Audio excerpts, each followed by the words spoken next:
The minute you realize your mind is a garden and not a storage vault is the same minute in which you stop being an information hoarder, because you don't actually need to remember everything that you read. Most people think that being informed is the same as being enlightened. They think reading more books makes you more knowledgeable. They think underlining everything that you read and highlighting everything and annotating everything, it all makes you smarter. And they more or less rewrite entire books and topics in the form of linear notes, which they are forgetting as soon as they're writing their notes down. This time last year, I wrote 70,000 words worth of linear notes in Obsidian from 3 books. Literally just 3 books. It was The Problems of Philosophy by Bertrand Russell, it was The Republic by Plato, and Aristotle's The Nicomachean Ethics. And that is 35 2,000 word newsletters I could have written. That's over half a year's worth of... I actually don't even know if I've written that many newsletters. I've been doing this for about 6 months. But that is an insane amount of work for very little knowledge that I actually managed to put inside my head. I wrote all those notes, but I didn't actually learn anything. And this visual explains why I think taking linear notes is a disease. A genuine, real disease. Because real knowledge looks like a spider's web. It doesn't look like a page worth of notes. Obsessing over memorization kills your reading comprehension. Because reading isn't actually a receptive process. It's a creative and an iterative one. And I think the value of reading a great book has nothing to do with memorizing what the author has to say. I think the real value from reading comes from how you learn to evaluate what you read and how you build your own mental frameworks. And no two people read the same book because each mind filters and rebuilds differently. So let's begin. Part 1. Your brain wants survival while your soul signals interest. Your brain is hardwired to forget anything that's not important with regards to your survival. I remember sitting at my kitchen table when I was in 6th year. It's about, I don't know, like 4 years ago now, 4 or 5. And I used to spend about 3 or 4 hours every night, like, studying. Well, I was studying, but it wasn't really high quality studying. It was kind of just pseudo work. You just can't study for that long, I don't think. You could probably get about 1 or 2 hours a day proper, maybe 3. But I always used to wonder why it was that I struggled to memorize and learn and try to remember or retain everything that I was trying to read or learn, or all the notes that I'd written down. And it took me many years to realize that I actually have an answer. I just didn't fucking care. And I think this is the first major insight or profound idea with regards to retaining what you read. Interest is leverage. And this isn't a bug, but rather a feature of your own mind. When you don't care about complex numbers, tombolos, or the picture of Dorian Gray, I think I need to give that book another go. The information is going to feel quite isolated. It feels like it doesn't have a purpose inside your spider's web of knowledge inside your own brain. But when you have an interest in what you're learning, so for me, at the minute, it's jiu-jitsu, and I'm reading Albert Camus, I'm reading The Myth of Sisyphus, we're going to talk about that in a second, and I'm absolutely loving it at the minute. But it feels like you can retain information so much easier. But why is this the case? Here's a profound idea. Interest is the best leverage you have in achieving anything you want in life. Because if your brain is interested in learning something, it becomes easier to see how what you're learning fits inside the big picture. In other words, the information is integrated and connected to other ideas and concepts. If you can relate what you're reading to a famous Danish philosopher, a Substack article, and that one time you went on a drive with the lads around the Irish coastline until 2 AM one Friday night, your brain is going to retain that information better because it feels relevant. It feels connected, and thus it has a purpose. It's almost like you're trying to trick your brain to think that certain information is relevant compared to others. Because your brain hates learning information. It doesn't really like change. I think it also helps that if you're interested in what you're learning, what's going to feel like work to other people is going to feel like fun to you. And that's the best form of leverage you have in life, because you will be able to outwork anyone. And I think it's really mad. Like, think about how much further you would get past most people in life if you really just followed your interests. I will not get into this profound idea right now, but I think you should think about that. It's scary once you realize that a lot of people think of learning or education as something that can be completed or finished for life. Your mind is not a box that you can store toys in. It's a living, breathing ecosystem. It's a garden of knowledge that must be grown and cultivated across your entire life. And any type of information that feels isolated, it's going to get weeded away. Whereas if there's information that's connected and integrated inside of the schema inside of your head, inside of your spider's web of knowledge inside your brain, that's how you plant roots, and then the information becomes immovable because it's part of your garden of knowledge. Your mind is not a vault, it's a spider's web. This is why you need to view books as raw materials to use in building your own webs of knowledge, which is what people mean when they mention building mental models or mental frameworks. I never understood what people meant when they'd say like, oh, build a mental model or build a mental framework. But this is what it actually means. I only learned this about 2 weeks ago. I think it's very, very cool. You're basically just building a spider's web. You're building lots of dots connecting to each other in their own way. And you're making a mental model that makes sense to you. That's the important part. But you need to be interested in what you're reading. If not, none of this is really going to work very well. And it's not going to be enjoyable. And you probably won't sustain it. Part 2. The important step that nobody follows. Here's a profound idea. Consumption without thinking is effortless, and you cannot grow without effort. True comprehension requires you to continually destroy your understanding through constant evaluation and reiteration. I'm going to repeat that sentence one more time. True comprehension requires you to continually destroy your understanding through constant evaluation and reiteration. Reading a book has never been about storing information. It's about change, transformation. Here's what the evaluation process looks like. Build a rough mental model, test it against new information, evaluate the model, rebuild it, and consume more information and evaluate and rebuild and so on, so on. It's like trying to achieve any type of goal in life. You have a desired outcome in your mind. You act and try to achieve it. You gain data and thus feedback on whether you moved closer to your goal or not. You evaluate and reiterate, and you try again, hopefully with more skill this time. So let's say you wanted to start a newsletter on Substack like I did. This is something I've kind of been messing around with for the last 2 weeks or so. Let's say you decide to wake up and go, right, I'm going to write for an hour and a half every day. But maybe after a week or so, you kind of realize that after an hour, your head kind of gets a bit foggy. You can't really concentrate as much. You realize that you're kind of getting the bulk of your work done in that first 60 minutes. In the last 30 minutes, you can kind of cut it off. You don't need it as much. So you've acted, you've gained feedback through your actions, and you've learned something. So now you can decide, okay, for next week, I'm only going to wake up and write for an hour every day. But then another problem's going to come up. You're going to realize, like, oh, I don't like doing my newsletter across 2 days. I'd rather do it across 4 days. Then you go again, you test, you try things, you iterate, and that's just life. That's literally like life in a nutshell, really. A more practical example I could give is probably jiu-jitsu. You try a takedown or a new submission and you fail. And maybe you realize that you're not a baby trying to walk for the first time. You don't tell a baby who couldn't walk after its first attempt to sit down and stay on its arse for life. You need to think about what went wrong and see what changes or improvements you can make to get you closer to your desired outcome. So, here is an example with relation to remembering what you read. Here's an example of how I did this last week reading The Myth of Sisyphus by Albert Camus. Just a quick note, I'm not an expert in any of this and I'm only trying to learn this for myself. And the best way to learn something is to practice teaching it, and maybe you can find some value in this too. That's why I wrote this newsletter, and this is why I'm making this video right now. This is what my mind map or mental model looked like after having read 19 pages. I'll leave it on screen for a second. I think that was about my 5th or 6th iteration. And if you're wondering why there's not many words on the page, it's because I don't need them there. They're all inside my head. I said this in my last video last week. Learning happens inside the brain. It doesn't happen on a page or on a screen. It happens inside your head. So the less that's on the page, the better. It's inside my own brain. And that mental model makes sense to me when I look at it, which is important because it's my brain. It's the information inside my head. That's important. And anytime I come across like a keyword or a concept or an idea, I add it to my mind map, and then I have to reevaluate the entire model. Like the entire model changes. So I add a concept or a keyword to the big picture, and as a result, the whole big picture has to change. The whole mind map gets evaluated, destroyed, and rebuilt. And the entire process of doing this helps me to think about what I'm reading. Because again, thinking happens inside your mind, and it should always happen there first before you ever touch pen to paper or Apple Pencil to iPad. So I always try to force myself to think for at least 20 seconds after I close a book, and before I write anything down or draw anything on my mind map. I force myself to think for about 20-30 seconds. I look at the wall and I just question myself. And the reason why destroying your mind map and then rebuilding it is so effective is because of what's called the hypercorrection effect. This effect shows that when you were wrong about something, you actually remember the correction a lot more than if you were just uncertain about it in the beginning. So before I read anything, I like to do a bit of pre-learning. I like to skim through what I'm about to read, literally just for the purpose of exposing myself to the text. I'm not trying to remember anything. I'm just looking out for concepts, keywords, have them in my head, and I try to visualize, or even I'll draw it out poorly, but I'll draw out a mental model of what I think I'm about to read.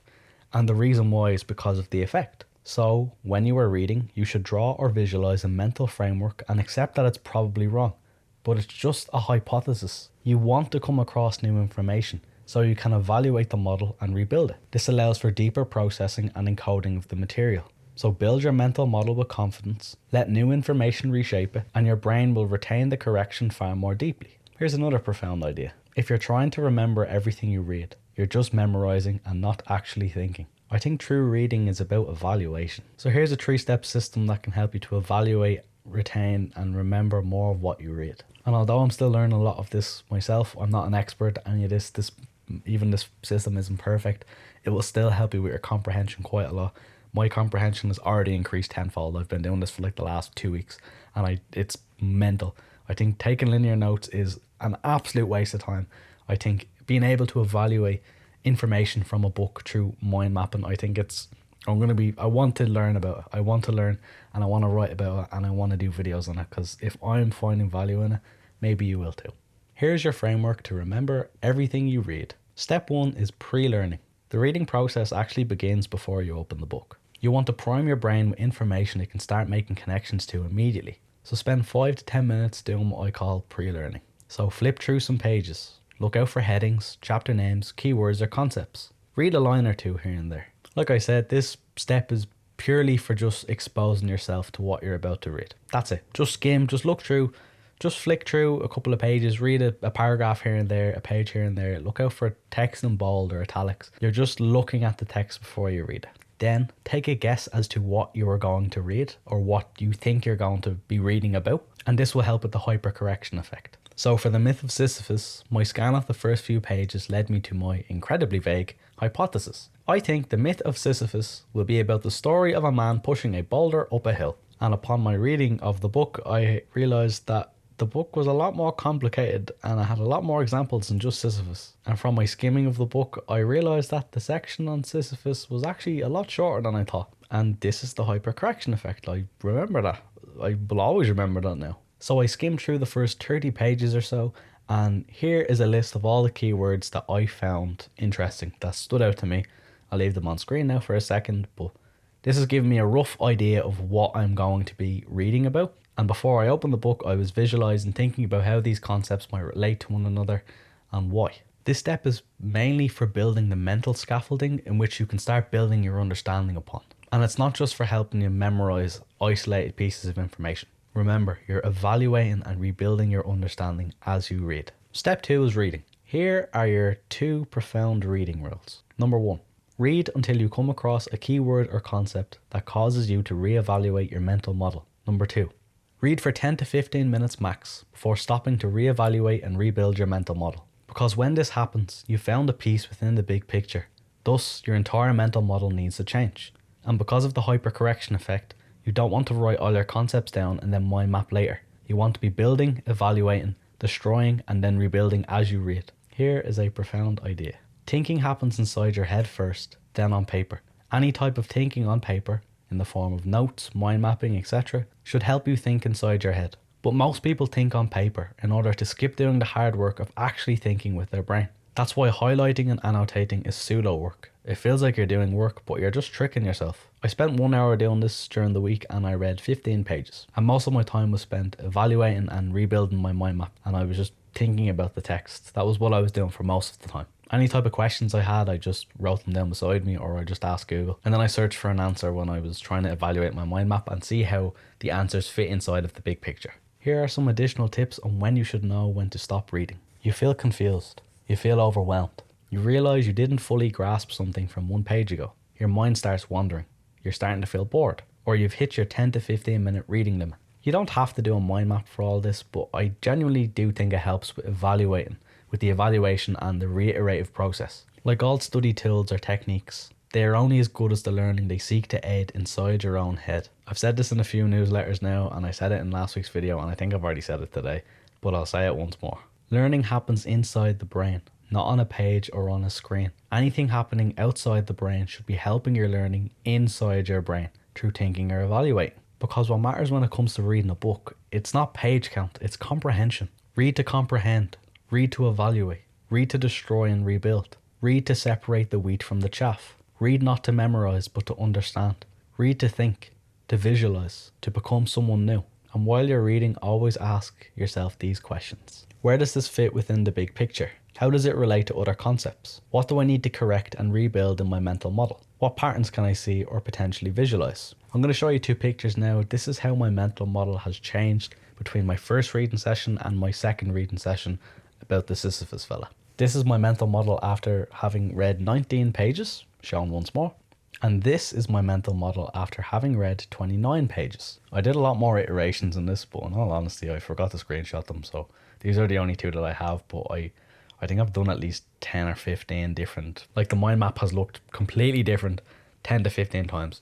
And it's just evaluating the information, the concepts, the relationships, trying to see how do they connect in a way that makes the most sense to me in the most simplified way possible. And by the time I complete my next reading session, this mental model is going to look completely different once again.